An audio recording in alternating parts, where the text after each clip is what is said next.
მოგზაურობა ზღაპრების საოცრებათა ქვეყანაში. აირა და სინათლის წიგნი. იყო და არა იყო რა. იყო ერთი პატარა ქალაქი, სადაც ადამიანებს აღარ ეცალათ ერთმანეთისთვის.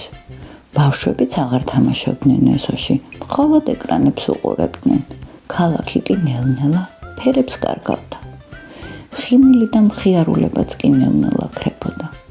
ამ ქალაქში ორი მეგობარი ცხოვრობდა, ნაი და გიგი. ნაი მეოცნებე გოგონა იყო. მას ჯეროდა ჯადოქრობის და სულ საოცარ ისტორიებს იგონებდა. უყვარდა წვიმის მოსმენა და ფიქრობდა, რომ წვეთები მას გრძნობებზე ესაუბრებოდნენ. გიგი კი ჭკვიანი და მეცნიერებით დაინტერესებული ბიჭი იყო. მას ჯეროდა, რომ ყველაფერს მეცნიერული ახსნა აქვს და არა ჯადოსნური. ერთ დღეს ნაი და გიგი პარკში სეირნობდნენ. პარკი ტყეს ესაზღვრებოდა. ნაი ამტკიცებდა, რომ ზღაპრული სამყარო ნამდვილად არსებობდა. გიგი კი ხიმილით პასუხობდა, რომ ეს მხოლოდ მისი მოგონილი ამბავი იყო. გიგი, შეხედე, ტყე ფერებს კარგავს, თქვა მოულოდნელად ნაი. არა ნაი, უბრალოდ ხრუბლიანი დღეა დღეს, უპასუხა გიგი მშვიდად. ნაი უცებ ხელი ჩახკიდა გიგის და ჩურჩულით უთხრა, მომყევი, აქ რაღაც ხდება. ტყეში შევიდნენ პატარები და ბილიკზე აღმოჩნდნენ. უცებ ნაიმ უზარმაზარი ხე დაინახა, რომელიც თითქოს ასოებით იყო დაფარული. ეს ანბანის ხეა, წამოიძახა აღფრთოვანებით ნაიმ. გიგიმ ხეში ათვალიერა. არა, ეს ჩვეულებრივი ხეა, სადღაც ვიღაცამ სიტყვები ამოკვეთა მასზე.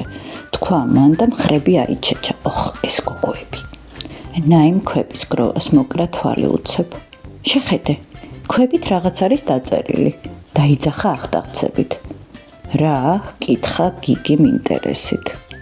აქ წერია, აი რა. შეჰყვირა ნაიმ და უეცრად ხმამაღლა გაიმეორა. აი რა. უცებ ტყეში ირხა. ფოთლები ჩურჩულივით ალაპარაკდნენ და ირგვლივ ყველაფერი განათდა. ჰაერში მანათობელი ბურთი გამოჩნდა და საიდანღაც ნაზი თბილი ხმა გაისმა. მადლობა რომ მოხვედით, დიდი ხანია თქვენ გელოდებით, თქვა უცბად სინათლის ბურთმა იმედიანი ხმით. მე აირა ვარ, თქვენ უნდა დაგვეხმაროთ, ზღაპრების სამყარო გადასარჩენია. ბავშვები გაოცებულები იდგნენ და მანათობელ არსებას უყურებდნენ. ქაოსმა ზღაპრების სამყარო მოიცვა, აუხსნა აირამ ნაზად, ზღაპრები დაიშალა. კეთილი და ბოროტი გმირები ერთმანეთში აირივნენ და თუ ზღაპრების სამყარო დაიშლება, თქვენ სამყაროშიც გაქრება ფერები, სიხარული და ოცნების უნარი. თქვენ უკვე შენიშნეთ, როგორ ქრება ფერები და მხიარულება თქვენს ქალაქში? რა უნდა გავაკეთოთ? იკითხა გიგიმ ცოტა აღელვებულმა. უნდა შევქმნათ მეზღაპრეთა ჯარი და ვიპოვოთ 12 ზღაპრის ორდენი, თქვა აირამ. პირველი წითელქუდას ორდენია, როცა მის საიდუმლოს ამოვხსნით, სხვა ორდენებიც გამოჩნდება. აირა წამით ცაში აფრინდა, გადაანათა მთელი ცა ისე, რომ ბავშვებმა თვალები დახუჭეს. როდესაც ბავშვებთან დაბრუნდა, სინათლის წიგნი გადასცა მათ. ეს იქნება თქვენი ყველაზე ძლიერი იარაღი ქაოსის წინააღმდეგ. გაუფრთხილდით, ის თქვენს ფანტაზიას და გულს გააერთიანებს, რაც ქაოსთან საბრძოლველად დაგეხმარებათ, უთხრა მანათობელმა არსებამ ბავშვებს. წიგნს ზურგ ჩანთაში დავმალავ და ყველგან თან მექნება, თქვა გიგიმ დარწმუნებით. ხო, თქვენ ასევე უნდა შექმნათ მეზღაპრეთა ქსელი. ამაში კი აირა ჟურნალი დაგეხმარებათ, რომელიც მე შევქმენი. ეს იქნება საიდუმლო იარაღი, სადაც თავსატეხები, ზღაპრები და საიდუმლო კოდები იქნება. თითოეული ჟურნალის დამუშავების შემდეგ უკვე ზღაპრის ორდენის დაუბრუნებას შევძლებთ. თითოეულ ზღაპარს აქვს თავის ორდენი და უნდა დავიბრუნოთ.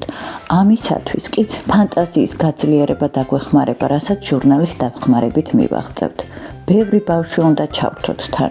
ისინი ზღაპრების ალტერნატიულ ვერსიებსაც შექმნიან, თავსატეხებს ამოხსნიან და ამით დაგვეხმარებიან.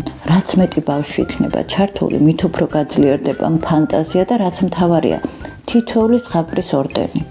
ჩვენი მეგობრები დაგვეხმარებიან, წამოიძახა იმედიანად ნაიმ. თუ ოდესმე დახმარება დაგჭირდებათ, ასე გამომიძახეთ, უთხრა აირამ ბავშვებს. დაასახელეთ სამი რამ, რასაც ხედავთ. ორი გრძნობა, რასაც განიცდით. სამჯერ ჩაისუნთქეთ ღრმად. გაითავისუფლეთ გონება ყოველგვარი აზრისაგან და ნეგატიური ემოციისაგან. ხოლო შემდეგ სიყვარულითა და სიმშვიდით წარმოთქვით ჩემი სახელი სამჯერ. აირა, აირა, აირა. უცებ ყველაფერი განათდა. თბილი კაშკაშა ნათებით და თითქოს ცოტა ხნით მთელი სამყარო გაშეშდა. როცა სინათლე გაქრა, ნაი და გიგი ისევ პარკის ბილიკზე იდგნენ. მაგრამ ახლა მათ ზურგჩანთაში სინათლის წიგნი იდო და გულში კი ფანტაზიის უძლეველი ძალა და ეს მხოლოდ დასაწყისი იყო.